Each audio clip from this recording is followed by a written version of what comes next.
Most of what defined childhood in Britain before the 1970s wasn't marked by milestones. It vanished in everyday routines.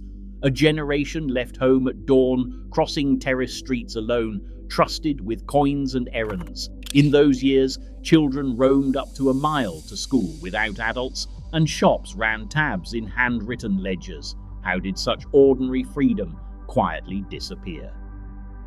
After the war, British childhood played out in streets and open spaces that felt endless.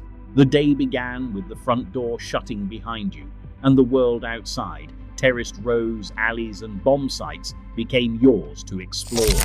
Children left home in pairs, small groups or alone, drifting through ginnels and over patches of rough ground. There was no set plan, no adult watching the clock or mapping the route. You went where you wanted, to the recreation ground, the bomb site, or the green where mothers hung washing and called down warnings from upstairs windows. Bomb sites in cities like London, Liverpool, and Coventry pulled children in with their broken bricks and half-standing walls. These ruins became ships, castles, or secret bases for games that could last until dusk. In the north and the Midlands, back lanes and narrow courts stretched the territory even further, letting children cross entire neighbourhoods without ever meeting a car.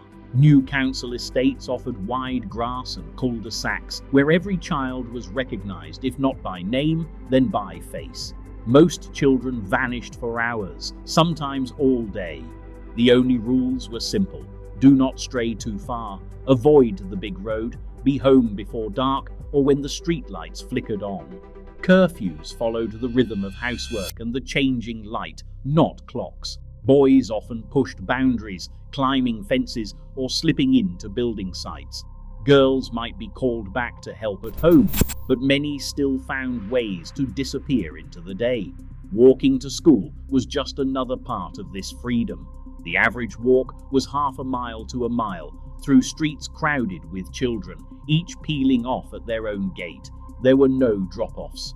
Even the youngest learned the route by following older children, memorizing landmarks, a shop, a church, a set of railings. Rain or frost made little difference. The journey was a daily lesson in finding your way and knowing when to run, dawdle, or wait for a friend. Streets filled with the sounds of hopscotch, skipping ropes, and the thud of a football against a wall. Children claimed the pavement with chalked grids, marbles, and games that shifted with every shout. Hopscotch might give way to British Bulldog or a round of Kirby played off the edge of the curb. Rules were never fixed. They were argued, tested, and rewritten on the spot, sometimes loudly, sometimes with a shrug. Disputes settled themselves or faded as the game changed. Boys and girls drifted in and out, switching from skipping to football, from clapping rhymes to racing trolleys down the lane. Newcomers learned the local games by watching, joining, or being called out for breaking an unspoken rule. Sometimes a child would be left out or told to wait their turn, but most found a way in eventually. If a car crawled through, the game paused. Children scattered to the pavement, waited, then flowed back into the street as soon as the way was clear. In those years, traffic was light enough that the road belonged to children more than to cars. A few coins in a pocket could turn a street adventure into an errand. The corner shop stood at the heart of this world, a place where children gathered not just to buy but to linger, compare sweets, and hear the latest news. Choosing a quarter of pear drops or gobstoppers felt like a serious decision, the kind you weighed carefully while the shopkeeper waited. Sometimes the coins ran out before the week did. In many streets, the shopkeeper kept a battered ledger behind the counter, a tick book with family names and running totals penciled in. Children might be sent with a message, "Mum says put it on the book." The shopkeeper would nod, write the amount, and hand over the bread or the sweets, trusting that the debt would be settled on payday. For some, this was the first taste of responsibility, remembering the order, handling the coins, repeating instructions, and standing at the counter as a trusted go-between. The shopkeeper knew every face, every family story. Sometimes a quiet word or a gentle look said more than any rule. Trust ran both ways, between neighbors, between adults and children, and between the shop and the street. These everyday exchanges taught more than just the price of a bag of sweets. They shaped how children learned to argue, compromise, wait their turn, and carry a message home. Boredom settled over afternoons like a familiar blanket. There were hours when nothing much happened, when the street emptied out and the world felt quiet. Children sat on doorsteps, stared at the clouds, or traced patterns in the dust. Diaries from the time mention it plainly. Nothing to do after tea or bored stiff on Sunday. No one rushed to fill these gaps. Parents rarely offered solutions.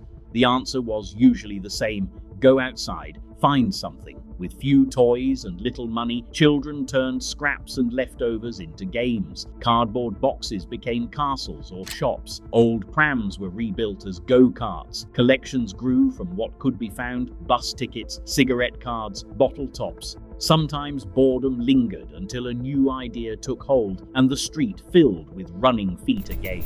School was a different world. There, every minute had a purpose. Children lined up in the yard, filed into rows, and waited for the teacher's signal. Most classrooms held 40, sometimes 50 pupils. The teacher's voice carried over the clatter of chairs, and the cane, thin, polished, always visible, rested across the front desk. Punishments were swift: a rap on the knuckles, standing in the corridor, or a note sent home. Logbooks from the time record the reasons: talking, untidy work, dirty hands, or even being caught looking bored. Questioning rules was rare. You listened, you followed instructions, and you learned quickly who was in charge. The school teacher stood as the final authority, watching from the corridor, eyes sharp for any sign of trouble. Order was expected, and most children learned the price of stepping out of line. Yet the contrast between home and school was clear. At home, boredom left space for invention. At school, discipline shaped the day. Both routines left their mark, one teaching how to wait and make do, the other how to listen and keep time. Evenings drew families indoors, but the shape of the day was set by routines larger than any one household. Television, when it arrived, was a shared event, not a private escape. Most homes had a single set, often in the living room, and the evening's programs were fixed. Children's shows came and went on a schedule everyone knew by heart. When the day's broadcast ended, a test card filled the screen, followed by the national anthem. After that, the set went dark. There was no late-night viewing, no chance to catch up. The end of the broadcast day was a signal as clear as the streetlights coming on. Time to settle down or go to bed. Sundays stood apart from the rest of the week. Shops shuttered their doors, and even the corner shop, so central to daily life, remained closed or opened only for a short while. The streets grew quiet, footsteps echoing off the pavement, and the usual bustle faded into a hush. Church bells might ring and families walked together dressed in their best. Children noticed the difference most of all. The rules of play changed, sometimes because of parents, sometimes because of neighbors who expected quiet during church hours. Boredom pressed in, but so did a sense that the world had slowed down, holding its breath for Monday. Behind all this, a web of neighbors kept watch, not by appointment, not by rota, but by habit and proximity. Adults glanced from upstairs windows, paused at garden gates, or exchanged words across fences and hedges.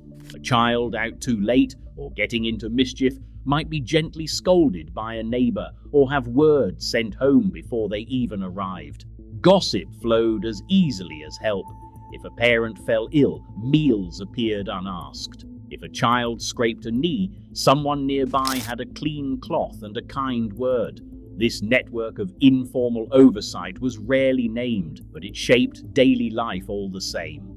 Children moved freely, but always inside a mesh of recognition and quiet correction. The street was both playground and safety net. held together by routines, rules, and the steady presence of others. Today, most British children spend less than half an hour outdoors unsupervised compared to hours of free play before the 1970s. As independence fades from daily life, questions remain about what's lost and what's gained. The shape of childhood still defines the adults we become. Thanks for watching.